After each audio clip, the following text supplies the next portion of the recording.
कि नहीं तुम्हारा?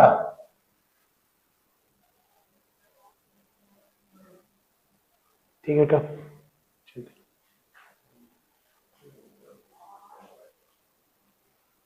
ठीक है, हाँ और कम करना है? तुम इधर आ जाओ। अच्छा अच्छा, ऊपर कर दो, बढ़ा दो बढ़ा दो बढ़ा दो, मैं इधर से पढ़ाऊंगा। बच्चों आप बताओ, इंटेंसिटी वाला कोई प्रॉब्लम किसी को? कर लोगे ना? अब इंटेंसिटी का सवाल कभी भी बोर्ड में गलत नहीं होना चाहिए। ये 3 वेरिएशन है, इनसे बाहर क्वेश्चन नहीं आएंगे, ठीक है ना? एक बार नोट्स में अच्छे से बस रिवाइज कर लेना, ठीक है? चलो अब आगे चले बच्चों। अब मेन हम लोग चलते हैं, हेडिंग डालो यंग्स डबल स्लिट एक्सपेरिमेंट।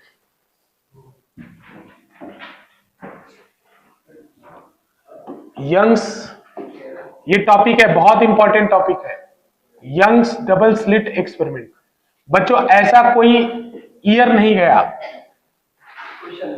ऐसा कोई ईयर नहीं गया जिसमें यंग्स डबल स्लिट एक्सपेरिमेंट से क्वेश्चन नहीं आया। सुनो, ऐसा कोई ईयर नहीं गया कि इससे क्वेश्चन ना आया हो, याद रखना। ये पहले ही बता रहा हूं मैं, यंग्स डबल स्लिट एक्सपेरिमेंट, या तो इसका प्रूफ या तो इसका न्यूमेरिकल, बिना आए बोर्ड का एग्जाम हो ही नहीं सकता। मतलब ये तो कंफर्म समझो, कॉम्पिटिटिव पॉइंट ऑफ व्यू से भी बेटा बहुत इंपॉर्टेंट है यंग डबल स्लिट एक्सपेरिमेंट। तो बच्चों देखो, एक प्रॉपर्टी होता है इंटरफेरेंस। इंटरफेरेंस मैंने लास्ट में वीडियो भी दिखाया था आप लोगों को। तो बच्चों अभी तक क्या चल रहा था कि लाइट वेव है कि लाइट पार्टिकल है, उसमें न्यूटन और हाइगन्स के पार्टी के बीच में झगड़ा चल रहा था, और अभी तक न्यूटन के पार्टी वाले अभी तक जीत रहे, ठीक है ना? लेकिन बच्चों इंटरफेरेंस एक ऐसा प्रॉपर्टी होता है जो केवल वेव शो करता है। तो अगर लाइट ने इंटरफेरेंस कर दिया तो लाइट क्या हो जाएगा? वेव हो जाएगा। तो यंग ने सबसे पहली बार लाइट से क्या करा दिया था? इंटरफेरेंस। हाँ, ये हाइगन की पार्टी है, हाइगन के पक्ष की पार्टी है।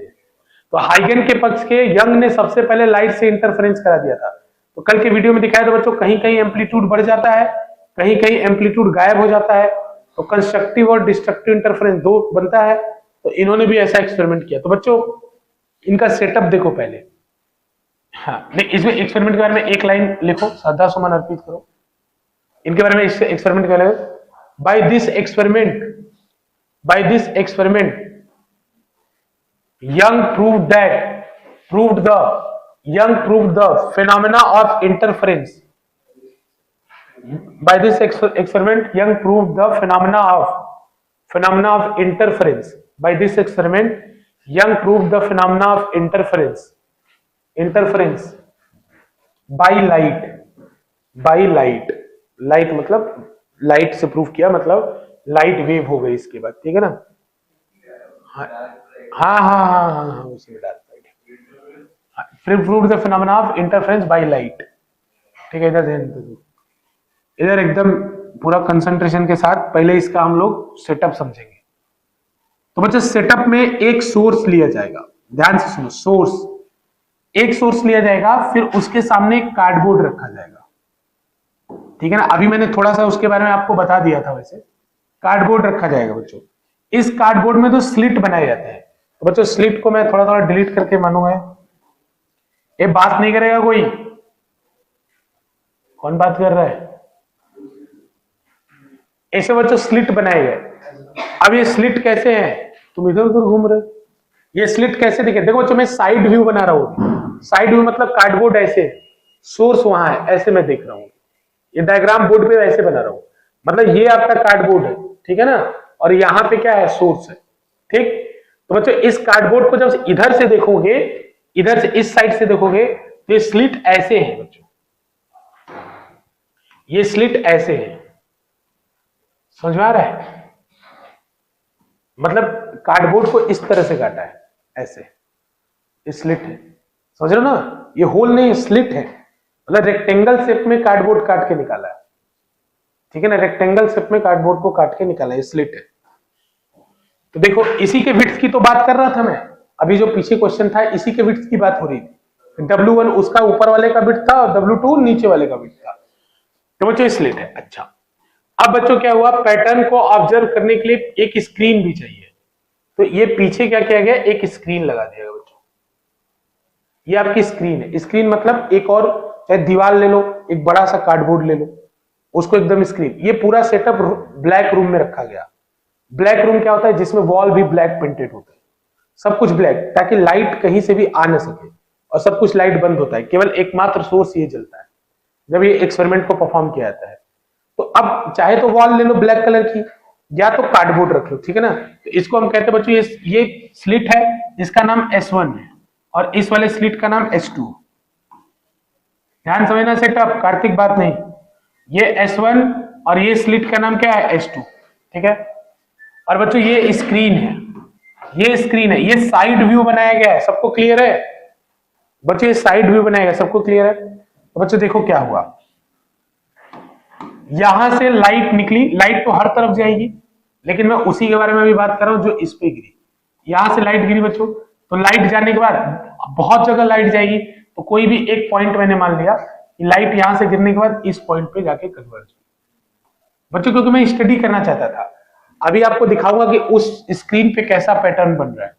फिर बच्चों क्या हुआ, इस पे मैंने लाइट गिराया, और यहां से भी इस तरीके से एक पॉइंट पे कन्वर्ज हुई, इस तरीके से। अब सुनो, बोलोगे सर ऐसा आपने वो पॉइंट क्यों लिया, ऐसा वो पॉइंट क्यों लिया? तो देखो इधर, हाँ बीच कहीं भी ले सकते थे, लेकिन हमें एक प्रूफ करना था, इसलिए ऊपर लिया। बाकी मैं दिखाता हूं आपको इंटरनेट से।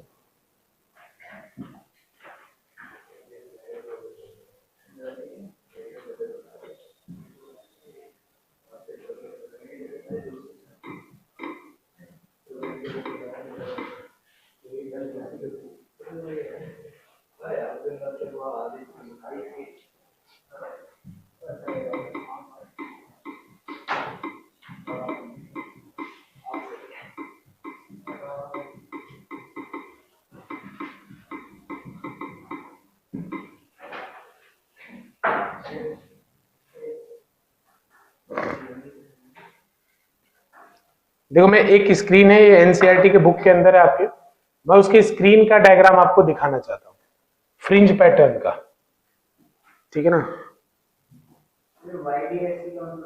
यंग्स डबल स्लिट एक्सपेरिमेंट, उसका शॉर्ट फॉर्म है। पूछ रहा है YDSC का क्या मतलब, Young's double slit experiment, short में उसको YDSC कहते हैं। देखो बच्चों, स्क्रीन पे कुछ कुछ रियल में देखोगे तो ऐसा फिनोमेना देखने को मिलता है, इस तरीके से, मतलब बीच बीच में व्हाइट रहता है और साइड साइड में ऐसे डार्क रहता है, ठीक है ना। तो देखो इसमें दो सोर्स थे, तो जैसे दो वेव है, कल हमने पढ़ा था, तो एक वेव में क्या होता है, क्रेस्ट होता है और ट्रफ होता है। तो अगर एक वेव का क्रेस्ट दूसरे वेव के क्रेस्ट पे मिला तब वो ब्राइट हो जाएगा, लेकिन एक वेव का क्रेस्ट दूसरे के ट्रफ पे मिला तो वो गायब हो जाएगा। तो यंग्स डबल स्लिट एक्सपेरिमेंट में जहां क्रेस्ट और क्रेस्ट मिले, ट्रफ और ट्रफ मिले बच्चों, वहां पे आपको कैसा मिला, डार्क, वहां पे आपको ब्राइट फ्रिंज मिला, मतलब ब्राइट वैल्यूज मिली। और जहां पे क्रेस्ट और ट्रफ मिले वहां पे आपको कैसी वैल्यू मिली, डार्क वैल्यू, ठीक है ना। तो बच्चों फ्रिंज पैटर्न यहाँ पे ब्राइट डार्क कंटिन्यूअसली आपको दिखती है, ठीक है ना। जैसे यहां देख लो, यहां देख लो, हर जगह देख लो, देखो यहाँ पे बीच बीच में मतलब लाइट है, बीच बीच में डार्क है, ठीक है ना। तो बेसिकली एनसीईआरटी का डायग्राम आपको दिखाना चाहता था। एनसीईआरटी का डायग्राम, एनसीईआरटी में कुछ चीजें हैं जो आप समझ पाएंगे। फ्रिंज पैटर्न,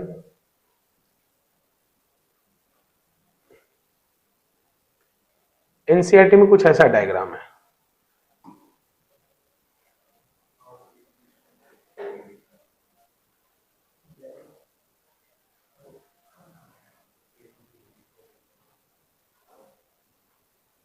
चलो ठीक है, मैं दिखा दूंगा वैसे। एनसीईआरटी का डायग्राम थोड़ा ज्यादा बेटर है। एनसीईआरटी है किसी के पास, है किसी के पास अभी लेटेस्ट निकालना? आज जो स्कूल गया था इसीलिए उसके पास था, नहीं तो उसके पास भी नहीं। करेक्ट बात है ना,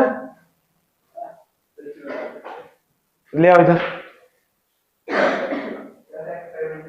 देखो इधर।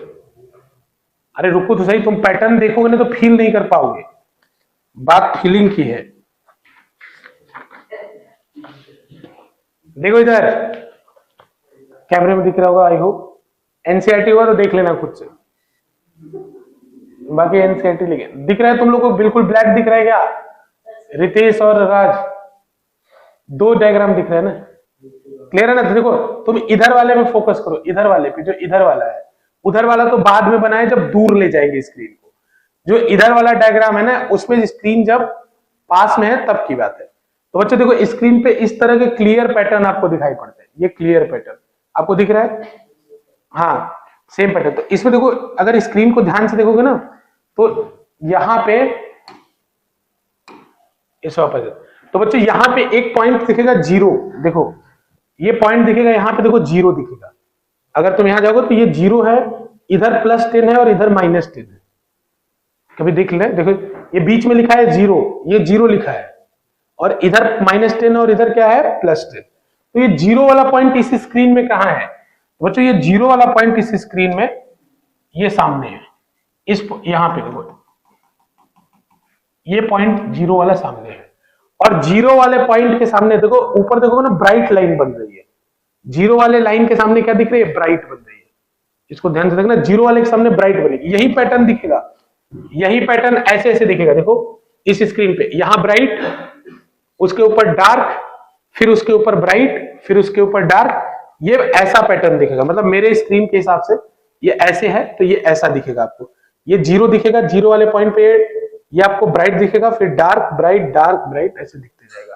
तो देखो इसमें क्या बन रहा है, अब हम देखो बोलेंगे ब्राइट फ्रिंज और डार्क फ्रिंज। तो बच्चों जहां ब्राइट फ्रिंज बना है वहां लाइट ने लाइट को सपोर्ट किया है, लाइट ने लाइट को सपोर्ट किया। सपोर्ट करने का मतलब लास्ट क्लास का क्विक रिकैप बच्चों, वेव क्रेस्ट और ट्रफ बना के चलती है। तो अगर दूसरे वेव में भी क्रेस्ट और ट्रफ है, तो जब एक का क्रेस्ट दूसरे क्रेस्ट पे मिला तब वहां पे ब्राइट हो जाता है। लेकिन अगर एक वेव का क्रेस्ट दूसरे के ट्रफ से मिला तो वहां पे डार्क हो जाता है। ट्रफ, अरे जब क्रेस्ट से मिला है तो ट्रफ से मिलना ही है। अरे common sense is not so common. कह रहा है जब क्रेस्ट ट्रफ से मिलेगा तो क्रेस्ट का क्या होगा? अरे मेरे भाई क्रेस्ट से मिलेगा तो ट्रफ से मिलेगा। तुम्हें समझ में आया कि नहीं आया? तो बच्चों अब ये मत समझना इधर कि बस ये पॉइंट P मैंने क्यों लिया है, ये पॉइंट में P है। बच्चों मैं एक डिराइवेशन करना चाहता हूं, मैं ये निकालना चाहता हूं, इसको x = 0 कह रहा हूं। मैं ये निकालना चाहता हूं बच्चों कि x की किस किस वैल्यू के लिए, जैसे x कोई भी पॉइंट, x की किस किस वैल्यू पे मुझे डार्क मिलेगा और किस किस वैल्यू पे मुझे ब्राइट मिलेगा। तो बच्चों ये वाले डिस्टेंस को मैं क्या मान ले रहा हूं, x। जीरो हमेशा ब्राइट होगा। क्यों होगा? तो मैथमेटिकली भी आ जाएगा, वो मैथमेटिकली भी आ जाएगा, अभी घबराओ मत। -10, अब देखो इसका क्वेश्चन है -10 +10 क्या होता है बेटा? +10 ऊपर -10 नीचे, ठीक है, और 0 बीच में, ठीक है। ये क्लियर है? पहले बताओ इतना डायग्राम क्लियर है? ठीक है बच्चों, इतना। बच्चों इन दोनों स्लिट के बीच में जो गैप होता है उसे स्मॉल d से रिप्रेजेंट करते हैं। इन दोनों स्लिट के बीच में जो गैप होता है उसे किससे रिप्रेजेंट करते हैं? Small d। और स्लिट और स्क्रीन के बीच में जो गैप होता है उसे कैपिटल D से रिप्रेजेंट करते हैं। ठीक है बच्चों, अब मैं क्या करने वाला हूं, मैं x की वैल्यू निकालने वाला हूं, जिससे मुझे पता चले कि x की किस किस वैल्यू के लिए ब्राइट बन रहा है और x की किस किस वैल्यू के लिए डार्क बन रहा है।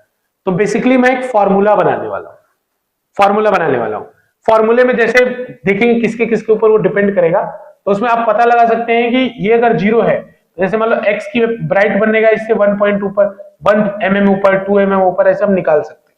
तो बेसिकली मैं कैलकुलेशन करने वाला हूं, उस कैलकुलेशन के लिए एक फॉर्मूला बनाने वाला हूं। तो फॉर्मूला बनाने के लिए मैंने कोई भी जनरल पॉइंट P ले लिया है, जो कि इस वाले लाइन से x ऊपर था, कोई भी जनरल पॉइंट ले लिया है, ठीक है ना। इतना बताओ, ये डायग्राम क्लियर है? वो P क्या है? कोई जनरल पॉइंट है। अब वो P जो है वो डार्क भी हो सकता है, ब्राइट भी हो सकता है। x एक वेरिएबल है, इसकी वैल्यू आप कम ज्यादा कर सकते हैं, तो उसके हिसाब से आपका डार्क ब्राइट अलग अलग होता जाएगा, ठीक है ना। x की वैल्यू पे डार्क ब्राइट बदलता जाएगा। इतना सेटअप बताओ, ये सेटअप है, सेटअप क्लियर है? बना लो इसको, अब फिर डेरिवेशन लपेटते हैं।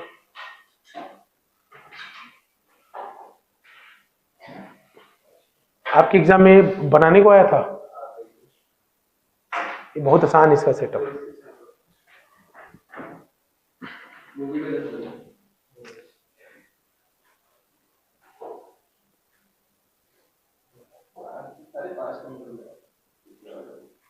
डिराइव भी क्लिक कराया था क्या? हाँ डिराइव।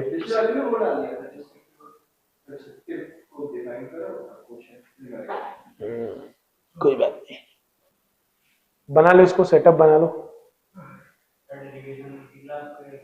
हाँ अरे नहीं, इसमें कर लो, अब दोबारा ड्राइंग बनवाओगे मेरे से।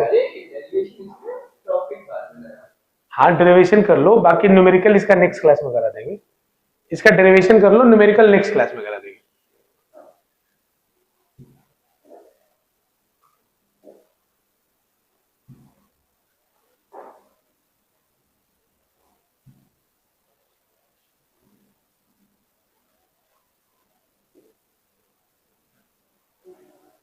रितेश बेटा लिखते रहो इसको, ठीक है ना, ये प्रूफ है। हाँ इसको लिखते रहो, पीछे का बता देंगे, करा देंगे। वैसे सारी क्लासेस रिकॉर्ड भी होती है, ये क्लास भी रिकॉर्ड हो रही है।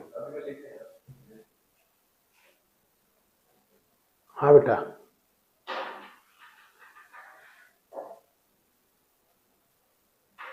ठीक है कोई बात नहीं बेटा, आप चलिए।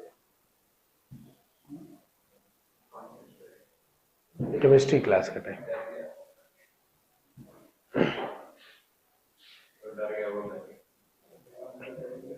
ये तो देखो, इसमें एक बार कठिनाई है जो है, लेकिन इसके बाद ये चैप्टर कुछ नहीं है, बेकार है।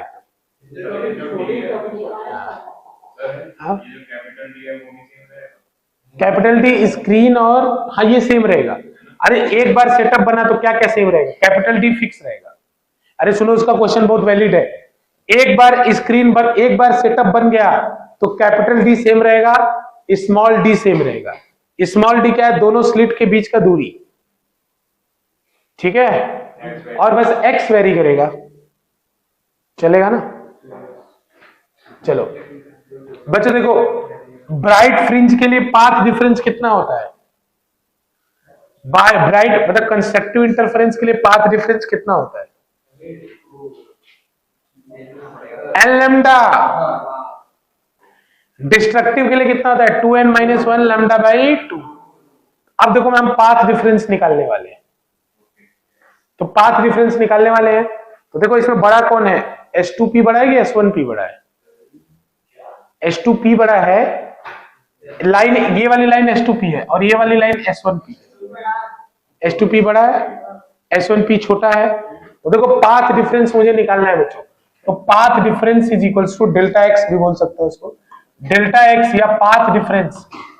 Path difference, path difference is equals to क्या क्या होगा? देखो मैं जानबूझ के थोड़ा बड़ा करके लिख रहा हूं, SS2 plus S2P minus SS1 plus S1। Feel हो रहा है? ये वाला पूरा पाथ का लेंथ कितना है? SS2 plus S1। ये SS2 प्लस S2P। इस वाले पाथ का लेंथ कितना है? SS1 plus S1। समझ आ रहा है? क्लियर? बोलो बच्चों, कोई दिक्कत है? आपने जैसे बोला था कि पी पॉइंट कहीं भी ले सकते हैं ना? हाँ, तो अगर और जैसे S2 जो है वो डिफर कर रहा है S1 से, हाँ S2 बड़ा है मतलब S1 से, तो अगर मैं P को अगर मिड में ले लेता तो दोनों इक्वल ही हो जाएंगे। हाँ तो इक्वल लेंगे बेटा तो डेरिवेशन ही नहीं हो पाएगा, तो वही जीरो हो जाएगा। नहीं तुम्हारी बात सही, लेकिन बेटा जीरो हो जाएगा ना, तो हम बस यही कह पाएंगे कि पाथ डिफरेंस जीरो हो गया, वहां ब्राइट फ्रिंज बनेगा, क्योंकि n की वैल्यू जीरो हो गई, और n की वैल्यू यानी डेल्टा एक्स हो गया n लैम्डा, n जीरो हो गया, ब्राइट फ्रिंज बनेगा। हाँ जीरो पे ब्राइट होता है। अरे पाथ डिफरेंस n लैम्डा में n की वैल्यू जीरो होती है। अब बस यही बता पाएंगे, फॉर्मूला तो बना ही नहीं पाएंगे। तो फॉर्मूला बनाने के लिए हम हमेशा जनरल पॉइंट लेते हैं, स्पेसिफिक पॉइंट नहीं लेंगे। स्पेसिफिक पॉइंट लेंगे तो तुरंत आंसर आ जाएगा। आंसर आ जाएगा कि इस पे ब्राइट बनेगा, क्योंकि सब कट पिट जाएगा, और कट पिटने के बाद जीरो बचेगा। अब जीरो बचेगा तो बोल देंगे ब्राइट है, अब उसके आगे कोई फॉर्मूला ही नहीं बनेगा। समझ में ना? उसका क्वेश्चन नहीं, ऐसा क्वेश्चन अप्रिशिएट है, बहुत जेन्युइन क्वेश्चन है वो सब, कि भाई उसको सही बात है कि ऊपर ही क्यों लिया, सामने ले लेते पीछे, ठीक है ना, इसीलिए जनरल पॉइंट लेते। देखो जो नॉर्मल सिचुएशन में अगर आपके साथ अत्याचार ना हो तो SS2 और SS1 क्या होता है? बराबर होता है। और अगर बराबर नहीं हुआ तो आपको बताएगा वो कि SS2 minus SS1 lambda by 4 के इक्वल है, तो ऐड कर देना बाद में। अभी के लिए इक्वल लेके डेरिवेशन कर लो, बाद में अगर आ जाएगा तो वो तो एक्स्ट्रा आएगा ना। जैसे क्या आएगा देखो, SS2 माइनस SS1 एक तरफ आ जाएगा, फिर एक तरफ क्या आएगा बच्चों, प्लस S2P माइनस S1P। और बात समझ में आ रहा है क्या?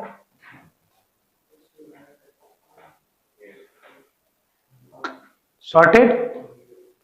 अब अगर बच्चों SS1 SS2 और SS1 लगभग बराबर होते, मतलब ये दोनों बीच में रखा है इसको, और ऊपर नीचे बराबर होते, अगर मान लो बराबर नहीं हुआ, एक न्यूमेरिकल बोर्ड में आया था ऐसा, अगर बराबर नहीं हुआ तो वो बोलेगा कि इसकी वैल्यू लैम्डा बाई 4 है। तो अभी हम निकालने जा रहे हैं ये वाला, और इसका फॉर्मूला बनाएंगे। तो जो इसका फॉर्मूला आएगा उसमें लैम्डा बाई 4 ऐड कर देना। समझ रहे हो कि नहीं समझ रहे हो? इसका फॉर्मूला बना रहा हूं मैं। अगर SS2 SS1 को मैं 0 मान लेगा, अगर आगे 0 नहीं हुआ तो तुम इसमें जानबूझ के, इसलिए मैंने ये पूरा लिखा, नहीं तो मैं यहीं से स्टार्ट करता। तो बच्चों यहां से डायरेक्ट पाथ डिफरेंस कितना हो जाएगा, S2P माइनस S1P। मैंने ये क्यों लिखा भाई, ये डायरेक्टली लिख सकता था कि इधर इधर इक्वल है, इधर से माइनस कर दो, मैं ऐसे बोल सकता था।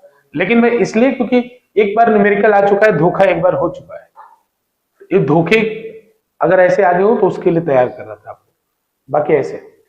अब देखो बच्चों, अब इसका थोड़ा सा डेरिवेशन खेलते हैं हम लोग। थोड़ा छोटा करके ऊपर कर ले रहा हूं। देखो इधर बच्चों, देखो यहां पे मैं लिख रहा हूं,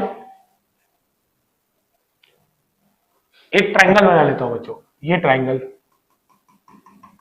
और यहां पे पॉइंट M लिख ले रहा हूं, और इसके सामने देखो स्लिट के सामने से लाइन खींच रहा हूं, स्लिट के सामने से यहां भी लाइन खींच रहा हूं, उसका नाम मैं कैपिटल N लिख रहा हूं, ठीक है। और बेटा ये वाले पॉइंट को मैं O कह रहा हूं, तो ये पॉइंट क्या हो गया, स्लिट के सामने जो ये पॉइंट है ये कैपिटल N हो गया, ये पॉइंट क्या हो गया बच्चों, कैपिटल M हो गया, और बीच वाला पॉइंट क्या हो गया, O हो गया, हो गया ना, O हो गया। अब सुनो बच्चों, मुझे पाथ डिफरेंस चाहिए, तो पाथ डिफरेंस में पहले S2P निकालो। S2P का होल स्क्वायर किसके इक्वल होगा, फ्रॉम ट्रायंगल, कौन सा ट्रायंगल से S2P आएगा भाई, S2PM, ट्रायंगल S2PM,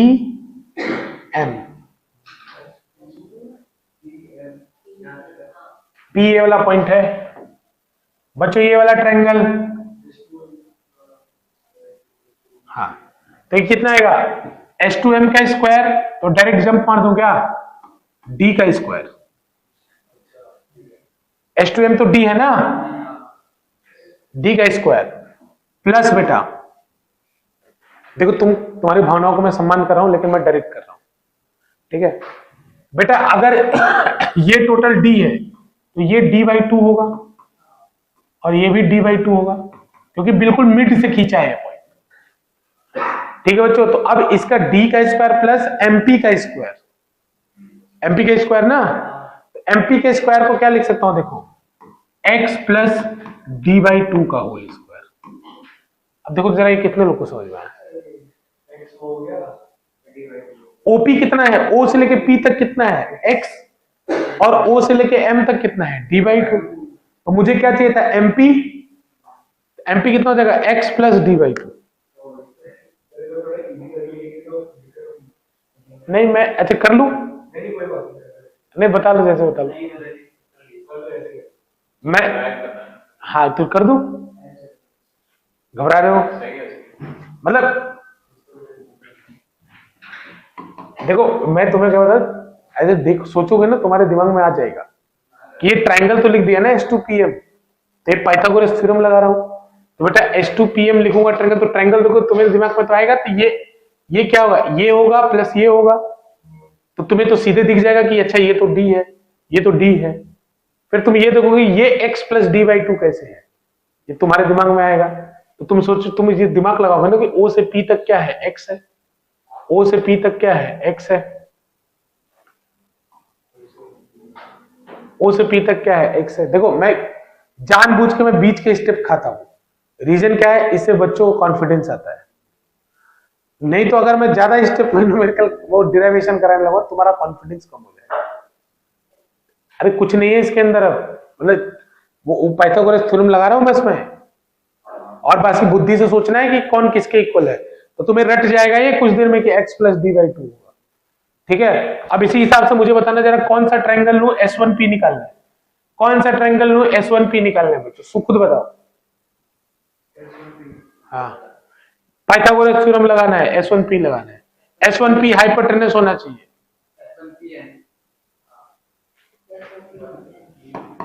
सोच लो खुद, मेरी जरूरत नहीं है। S1PN, हाँ S1, यहाँ H2P हाइपोटेनस होना चाहिए, तो वहां S1P हाइपोटेनस होना चाहिए। तो बेटा S1P का होल स्क्वायर NNN, ठीक है ना। कौन सा ट्रायंगल, ये वाला S1PN,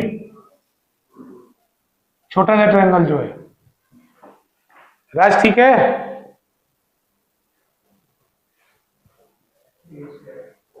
तो S1P कितना होगा फटाफट बताओ, डी स्क्वायर। अब बताओ,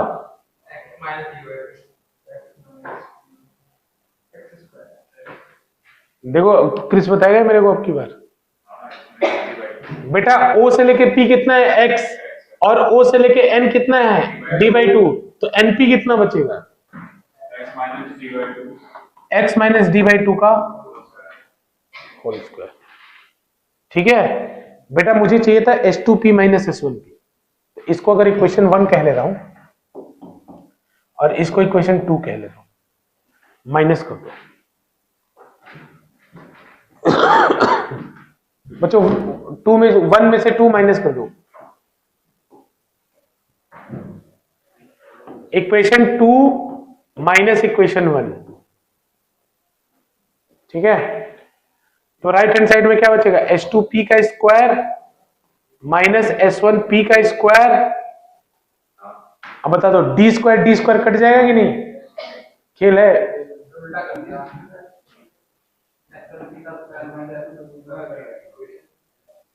सही किया यार, अच्छा हाँ, इक्वेशन 1 और 2 करना चाहिए। अरे हमेशा याद रखना, बड़े वाले में से छोटे वाले को घटाना। बड़ा कौन है यहाँ पे, S2P। हाँ, तो इसमें इक्वेशन 1, सही बात है, बस यहाँ लिखने में गलती है, इक्वेशन 1 माइनस इक्वेशन 2। तो बच्चों S2P माइनस S1P। अब इसको सॉल्व खुद करो। अरे कुछ है थोड़ी, डी स्क्वायर कट जाएगा कि नहीं कट जाएगा। अब बचेगा x प्लस डी, यहां क्या बचेगा मुद्दा, x plus D by two का whole square minus x minus D by two का होल स्क्वायर। सॉल्व करो खुद, फटाफट सॉल्व कर लो।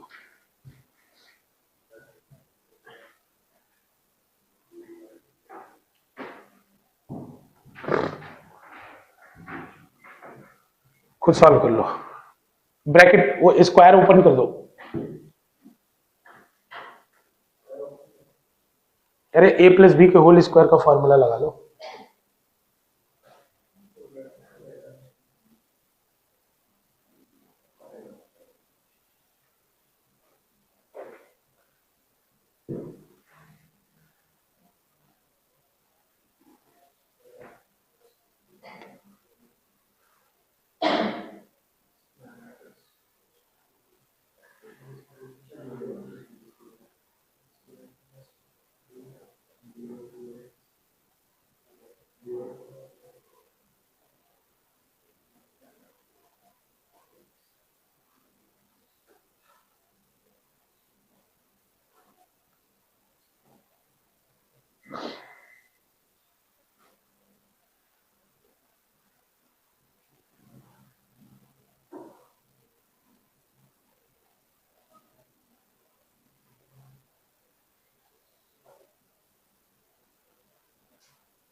तो dx बचा था 4dx। चलो भाई गलत है, दोनों लोग का गलत है। और कोई, dx भी नहीं, टोटल बताना है मुझे, एक का नहीं बताना है, टोटल दोनों का माइनस करके बताना है। तो बेटा एक में बचेगा 2 into X into D by 2। हाँ, A square plus B square plus 2ab। तो बेटा X square plus D by 2 का whole square plus 2 into X into D by 2। तो 2 से 2 कट गया, एक्स, हाँ तो 2 बोलो ना, 4 बोल रहे थे ना आप। अच्छा अच्छा, हाँ नहीं 2dx प्लस 2d नहीं, फाइनली 2x डी है। हाँ 2dx है। अरे क्या कर रहा है, देखो बेटा ये कितना है, x square plus D by 4, D square by 4 plus 2x D by 2 minus x square, direct मैं अंदर डाल दे रहा हूं, minus D square by 4 plus 2x D by 2। तो देखो ये plus x square plus cancel, यहां क्या बचा, 2 से 2 कैंसिल, एक्स डी, यहां क्या बचा, एक्स डी।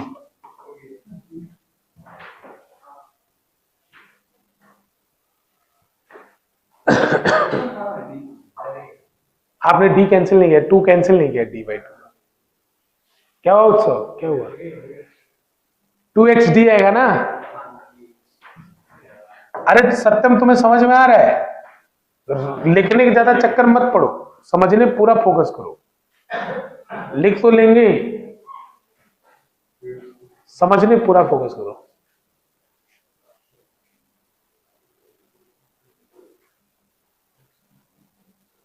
बोलो बोलो, हुआ। देखो अभी काम हमारा हुआ नहीं, तो बच्चों हमें तो H2P माइनस S1P की वैल्यू चाहिए थी ना। ये वैल्यू तो H2P square minus S1P square की है, नहीं कर सकते। होल स्क्वायर होता तो कर लेते। तो बच्चों थोड़ा सा इधर कहानी चला ले रहे, हाँ वही वही वही, ए स्क्वायर में। तो बेटा H2P minus S1P, A square minus B square is equal to A minus B into A plus B या ए प्लस बी। तो यहां पे क्या होगा बेटा, H2P प्लस S1P, मतलब मैं माइनस पहले लिख लिया मैंने, इज इक्वल टू 2xd। ठीक है बच्चों, इज इक्वल टू 2xd। तो बेटा ये जो सेटअप होता है ना बहुत छोटा होता है, तो H2P plus S1P, H2P plus S1P is nearly equal to D, capital D is nearly equal to capital D। सही में हो सकता होता है, क्योंकि बच्चों ये जो सारा चीज होता है ना mm में होता है, और D जो होता है वो मीटर में होता है। ठीक है ना। तो बच्चों यहां से हम एक एजम्पशन, इसको उधर करो, तो H2P minus S1P is equals to 2xd upon H2P plus S1P होगा। और इन दोनों को नियरली इक्वल टू क्या मान लेंगे हम लोग, कैपिटल डी। तो 2xd upon 2d, 2xd upon 2d, 2 capital D. और यहां ब्रैकेट में लिख देंगे because S1P is nearly equal to H2P is nearly equal to D, is nearly equal to D। अब कुछ बच्चों को लग रहा है सर माइनस वाला भी तब कैंसिल कर दो, समझ रहे हो कि नहीं समझ रहे हो। अरे अपनी जिज्ञासाओं को खुल के बोलो बेटा, H2P भी D के इक्वल है, H1P भी D के इक्वल है। D प्लस D कितना, 2D हो जाएगा, 2 कट जाएगा। अब देखो मुद्दे की बात समझो तुम लोग। मुद्दे की बात ये है कि सर जब आपने इसको इक्वल टू D माना तो ये भी खत्म हो गया ना फिर। अरे अपनी क्वेरीज को खुल के एकदम व्यक्त किया करो, सब खत्म हो गया तब तो डेरिवेशन भी ना मतलब का। मैं समझाता हूं, इसके पीछे लॉजिक है, ठीक है ना। ऐसा नहीं कोई चीज बिना लॉजिक के नहीं होता है फिजिक्स में। इसका डिफरेंस हमारे लिए इंपॉर्टेंट है, लेकिन इसका सब जैसे बच्चों H2P D की वैल्यू मान, H2P की वैल्यू मान लो आ गई, D की वैल्यू है मान लो 1 मीटर, ठीक है। H2P की वैल्यू आ गई 1.00 या 1.002 मीटर, ठीक है ना। और S1P की वैल्यू आ गई 1.0 क्या मान लो बताओ, या 0, इसको 5 ले लो आसान समझने के लिए, इसको 3 ले लो। तो ये दोनों लगभग, अगर इन दोनों को ऐड करोगे तो लगभग ये 2 के बराबर है कि नहीं है? मतलब 2.00 कितना आएगा? 5 है, चलो 5 लिया है मैंने, तो 0.008, तो इसको लगभग 2 के बराबर लिख सकता हूं मैं। लेकिन इनका डिफरेंस मेरे लिए जरूरी है, क्योंकि बेटा ये सब चीजें बहुत छोटे स्केल में हो रही है। ये x की वैल्यू सोचो कितनी कम है, mm में भी छोटा, तो डिफरेंस इनका कितना आएगा? डिफरेंस आएगा, वो मानता हूं कि 0 के लगभग बराबर आएगा, लेकिन वो नेग्लेक्ट नहीं कर सकता, इनका डिफरेंस आएगा 0.002। तो बच्चों इसको 2 इंटू 10⁻³ लिख के काम चलाऊंगा, 2 mm आएगा। और इस स्क्रीन पे mm का महत्व है, इस स्क्रीन पे जो स्लिट बना है उसमें mm का महत्व है। और इसको 2.08 को 2 लिखना कोई गुनाह नहीं है, लेकिन डिफरेंस जरूरी है, क्योंकि बच्चों यहां जो स्केल में चीजें चल रही है ना वो mm में चल रही है, बहुत छोटे स्केल में चल रहे हैं, तो छोटी वैल्यू का डिफरेंस हम नेग्लेक्ट नहीं कर सकते, लेकिन इन दोनों का सम जैसे 2.08 है, इसको 2 लिख सकते हैं, लेकिन डिफरेंस जरूरी है हमारे लिए, क्योंकि यहां पे x की वैल्यू mm में ही आती है। रुको अभी मत जाओ, अभी बहुत कर लियो, इतना मेहनत कर लिए, बहुत बढ़िया बहुत बढ़िया, बहुत अच्छा आप लोग सीखे। लिखे नहीं थे क्या? अच्छा कर लो कर लो। तो पाथ डिफरेंस कितना आ जाएगा? डेल्टा एक्स कितना आ जाएगा? X D upon capital D.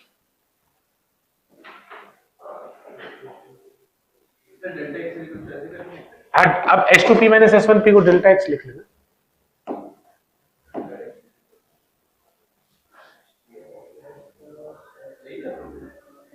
हाँ ये बस ये आ गया ना, अरे वो हो गया ना, लिख लोगे ना, बना लेना अपने से। हाँ पाथ डिफरेंस कितना आ गया? बस अब तुम लोग मंजिल के बहुत करीब हो। X D by capital D, तुम्हें फील हो रहा है ना एक्स क्या है? फील कर पा रहे हो ना एक्स क्या है? डी क्या है वो फील कर पा रहे हो, और कैपिटल डी क्या है वो भी फील हो रहा है। कार्तिक हो रहा है फील ना? तो बच्चों for position of bright fringes, heading डालो इसी में, पोजीशन ऑफ ब्राइट फ्रिंजेस, इसी के अंदर position of bright fringes, bright fringes. बच्चों जो व्हाइट व्हाइट पट्टी बन रही थी ना उसको हम क्या कह रहे थे? फ्रिंजेस, या इसी को बोलते हैं मैक्सिमा। क्या बोलते हैं इसको? मैक्सिमा।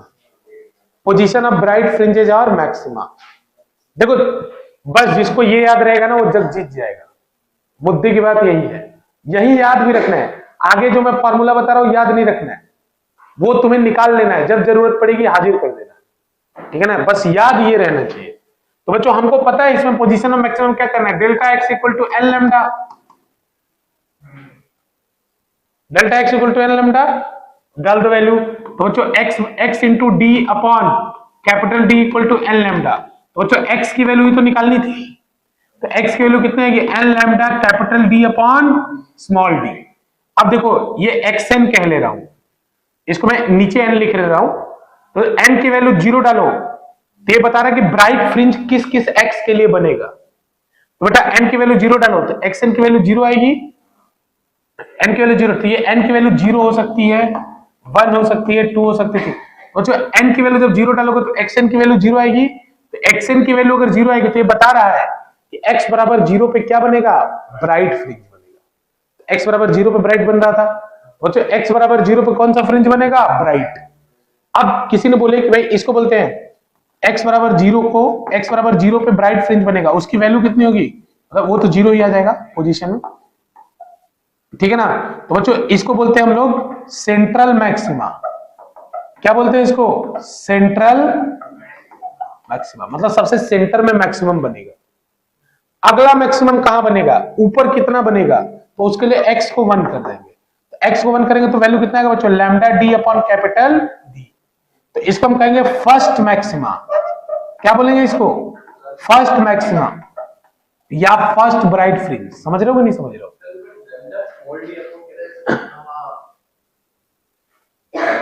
नहीं सही है बेटा, x की वैल्यू निकाला ना तो क्रॉस मल्टीप्लाई किया है ना बेटा, ये उधर जाके क्रॉस मल्टीप्लाई डी नीचे आ जाएगा, सही है। फर्स्ट मैक्सिमा बच्चों सेकेंड मैक्सिमा पूछूं तो बता दोगे एन की वैल्यू कितनी डाल दोगे? 2। हाँ तो बच्चों देखो जैसे ऐसे बना रहा हूं ब्राइट डार्क ऐसे करके, ऐसे समझने के लिए। तो मान लो ये x बराबर 0 है और ये रेड कलर वाले ठीक है बच्चों, ये रेड कलर वाले मैक्सिमा है और व्हाइट कलर वाले मिनिमा है। तो x बराबर 0 पे क्या बना है? मैक्सिमा। x बराबर 0 पे क्या बना है? मैक्सिमा। तो अगला मैक्सिमा कहां बनेगा? कुछ ऊपर बनेगा, तो बीच में क्या आएगा? मिनिमा, डार्क आएगा। तो अब कितना ऊपर बनेगा? तो उसके लिए x की वैल्यू 1 डाल देना। और लैम्डा बच्चों बहुत छोटा होता है, इसीलिए ये x1 भी बहुत छोटा आएगा। समझ रहे हो नहीं समझ रहे हो? तो अब x1 अब किसी को भी निकाल लो। देखो मुझे क्या याद रहा? मुझे यही याद रहा, मुझे पता है इसको n लैम्डा करके x निकाल लूंगा। बच्चों ये याद करना, डायरेक्ट ये याद कर लो, कभी भूलोगे नहीं जीवन में। और इसका डेरिवेशन भी तुमको क्लियर है, क्योंकि कंफ्यूजन बच्चों को होता है कि नीचे कैपिटल डी आएगा कि स्मॉल डी आएगा। तो तुम्हें पता है कि पाथ डिफरेंस में S2P प्लस S1P को 2D लिखते थे, तो नीचे इसमें तो कैपिटल डी आएगा। एल लैम्डा करोगे उधर थोड़ा सा साइड में कर लोगे तुरंत आंसर आ जाएगा। तो ये डी ऊपर चला जाएगा, नीचे आ जाएगा। कभी कंफ्यूजन जीवन में नहीं होगा। एक बार इसको कर लो। समझ में आ रहा है कि नहीं आ रहा है? बच्चों निपटाया जाए। अब मिनिमा भी निकाल लो, मिनिमा भी निकाल लोगे ना? लिख लो इसको। फर्स्ट मैक्सिमा, सेकंड मैक्सिमा करते जाना, third maxima, fourth maxima, fifth maxima, हाँ ऐसे एन की वैल्यू डालते जाना। बच्चों ये ऊपर भी बनेगा और नीचे भी बनेगा। जैसे ऊपर x1 आया तो नीचे भी x1 दूरी पे ही आएगा, दोनों तरफ बनेगा। जैसे मान लो इससे 1 mm ऊपर मैक्सिमा बना तो नीचे भी 1 mm मैक्सिमा बनेगा। सेम कहानी चलेगी ऊपर नीचे, ठीक है ना? तो किसी एक तरफ का पढ़ लो। जैसे 0 से ऊपर 1 mm ऊपर मैक्सिमा बना तो नीचे भी 1 mm नीचे मैक्सिमा बनेगा। बात सही, चाहे P वाला पॉइंट ऊपर रख लो चाहे नीचे, बात बराबर। हाँ चलता रहेगा, उसका मर्जी, इन्फिनिटी तक जाता रहेगा। मतलब जितनी बड़ी आपकी स्क्रीन हो। अब बहुत ज्यादा तो आप बना नहीं पाएंगे, क्योंकि भाई आपके स्क्रीन के साइज पर भी तो डिपेंड करेगा। स्क्रीन आपका बड़ा नहीं हुआ तो जितना स्क्रीन में आ सकता है उतना बढ़ेगा, ठीक है? मिनिमम वाला निकालो, खुद निकालो। Position of dark fringe, position of dark fringe. बच्चों delta x equal to 2n - 1 lambda by 2 करो फटाफट, चलो। Position of dark fringe, position of dark fringe 2n - 1 lambda by 2, 2n delta x equal to 2n - 1 lambda by 2। बच्चों कर लोगे ना? वो लिखवाया था पीछे 2 अरे अभी तो लिखवाया था पीछे डार्क वाला। अरे ब्राइट डार्क का बताया था ना पहले, कंस्ट्रक्टिव डिस्ट्रक्टिव, वही निपटा दो।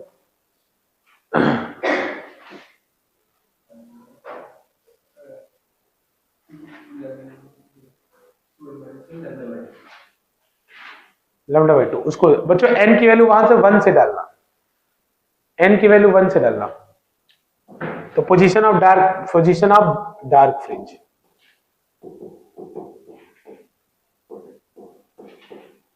डार्क फ्रिंज या इसी को बोलते हैं बच्चों मिनिमा।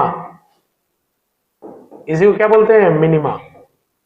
इसी को बोलते हैं मिनिमा। तो बच्चों इसका निकाल लेना, मैं डायरेक्ट लिख रहा हूं आंसर।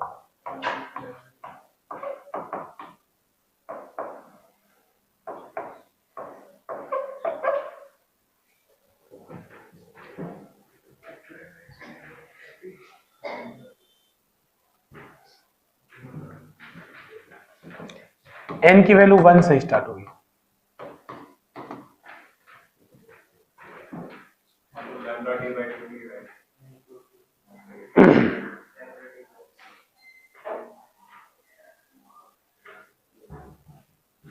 ठीक है?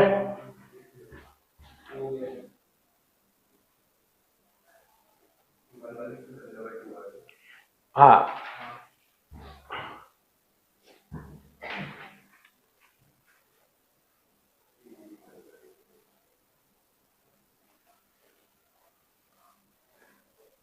बच्चों देखो यहाँ n की वैल्यू 1 से क्यों स्टार्ट हो रही है? जैसे मेरे पास चॉइस था ना, तो मैं इसको 2n + 1 लिखता, और एक बार चॉइस था 2n - 1 लिखता, तो मैं दोनों लिख सकता था।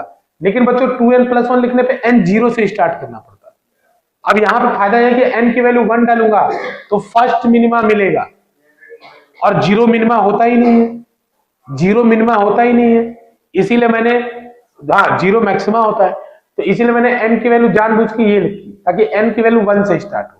तो 1 डालूंगा तो पहला मिनिमा आएगा, ये पोजीशन आएगी फिर। हाँ